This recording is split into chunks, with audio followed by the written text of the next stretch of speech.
Good morning everyone.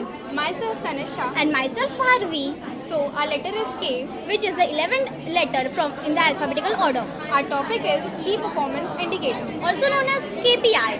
Key Performance Indicator means a quantifiable measure a company uses to determine its financial and operational achievements.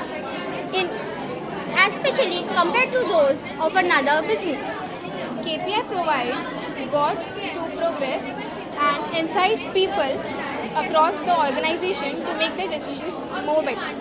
Importance of KPI is to provide valuable insights about the business and the performation. By tracking the KPI of a business can identify the area where the company is excelling and where it needs improvement.